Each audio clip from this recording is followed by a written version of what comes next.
Bienvenue dans un nouveau vidéo de la chaîne intemporelle. Aujourd'hui, on va parler de comment créer une image olfactive.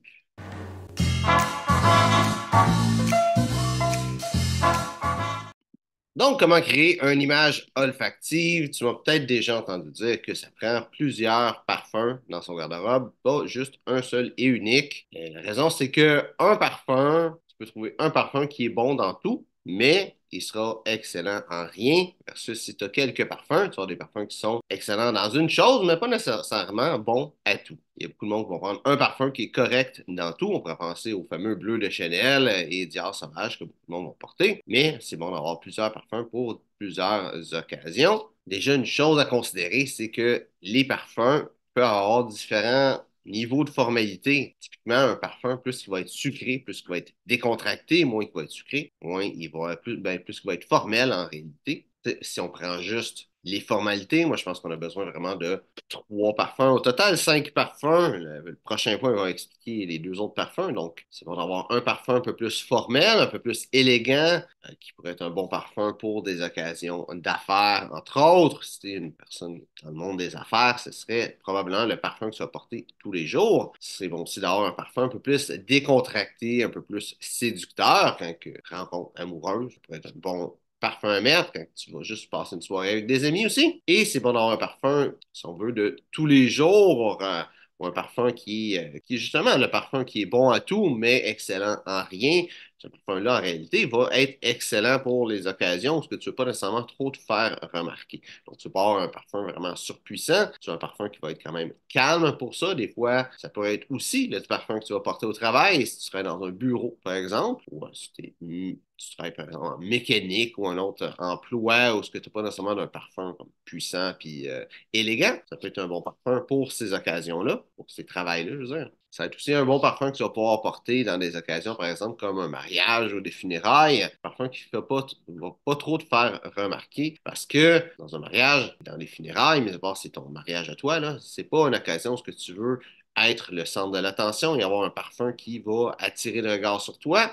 C'est un manque de respect pour la famille du défunt dans le cas de funérailles ou pour les mariés dans le cas d'un mariage. Donc, ce parfum-là, ça peut être bon pour certaines grandes occasions où ce que c'est pas nécessairement ta job de te faire remarquer ou dans toutes les occasions où ce que c'est pas nécessairement le cas que tu veux te faire remarquer. Il y a aussi différents parfums par différentes saisons. Les deux autres parfums que je recommande d'avoir, c'est un parfum d'été et un parfum d'hiver. Ça peut être la grosse différence entre les deux. Un parfum d'hiver, ça va être bon si c'est un événement quelconque que tu as besoin d'être à l'extérieur. Si tu vas par exemple à l'hôtel de glace, si tu as n'importe quelle occasion que tu as besoin d'être dehors l'hiver ou tu sais pas nécessairement dehors, mais dans un endroit qui peut faire un peu plus froid. Tu veux un parfum qui a une bonne projection, qui va être quand même très fort pour que le monde puisse le sentir quand tu vas le porter l'hiver. Et c'est un parfum qui va être bon pour l'été parce que l'été amplifie la projection des parfums. Donc, c'est un parfum que tu vas juste pouvoir porter l'hiver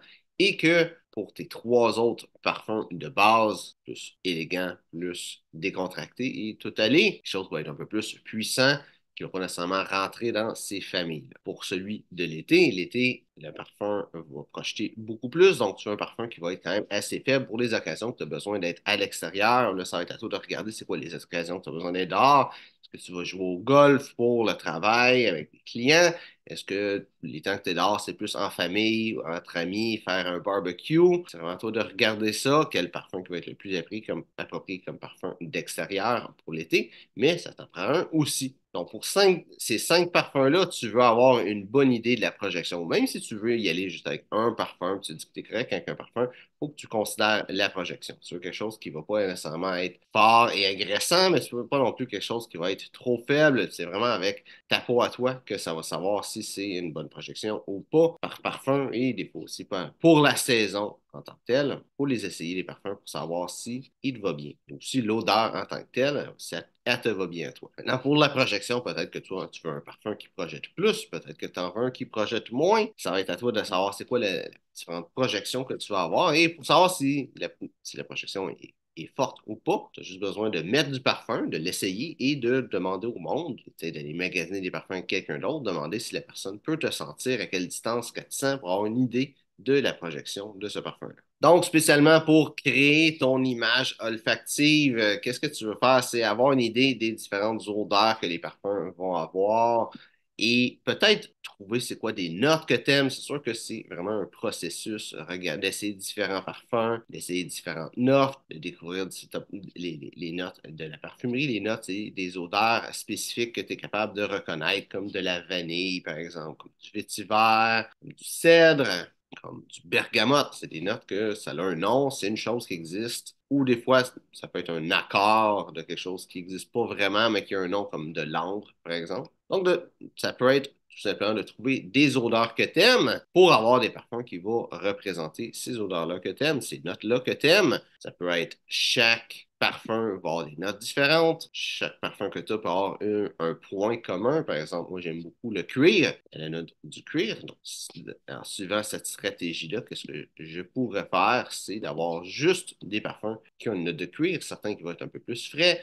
un peu plus estival, comme Sicilian Leather de Memo Parfum, par exemple. D'autres qui sont un peu plus puissants et intenses, comme Cuir Intense de Guerlain. Certains qui sont un peu plus élégants, comme Leather Copper de Lalique, par exemple. Et un peu plus décontractés, comme Fahrenheit de Dior. C'est possible d'avoir une note qui est la note cœur de toutes les parfums que tu as. Donc, ça va être différentes variations d'une même note qui est, dans l'exemple que j'ai donné, le cuir. Mais tu peux faire la même chose avec un parfum qui va sentir le tabac, un parfum qui va sentir la lavande, un parfum qui va sentir le bergamote. Le bergamote, c'est probablement celui qui va être le plus facile parce que c'est la note la plus utilisée en parfumerie. Mais c'est faisable d'avoir une odeur signature et trouver des variantes. Ou ça pourrait tout simplement être que chaque niveau de formalité, chaque type d'événement, chaque type de parfum que tu as est une odeur à elle, donc peut-être quelque chose qui va vraiment contraster l'un et l'autre. De toute façon, les vêtements plus décontractés et les vêtements les plus formels, ne se ressemblent pas.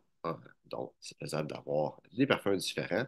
Mais l'idée, c'est d'avoir un parfum qui va bien avec ta personnalité, qui va bien avec toi, avec qui est-ce que tu es. Je trouve que ça rehausse l'image. Comme je dis souvent, le parfum, c'est comme la cerise sur le sundae.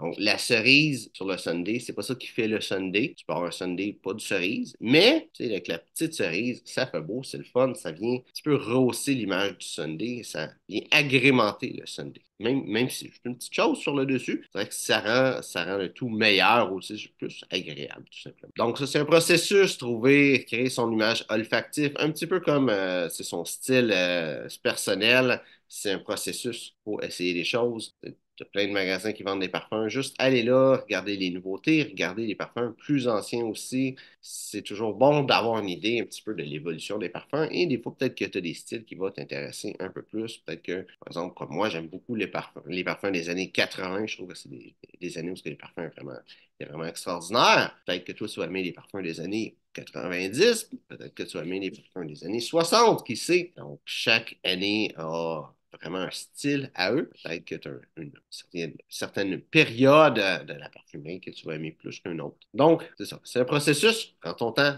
Essaye des parfums, trouve qu'est-ce que tu aimes. C'est pas juste les choses populaires, essaie des choses un petit peu plus exotiques, un petit peu plus rares. Et tu vas finir par trouver des parfums qui vont bien avec ton style et qui vont répondre à tes besoins. Donc, j'espère que tu as apprécié la vidéo. Si c'est le cas, like, partage. Si tu as des questions sur le style classique masculin, mets ça dans les commentaires. Ça me faire plaisir de te répondre. Donc, merci d'avoir regardé la vidéo et on se voit une prochaine fois.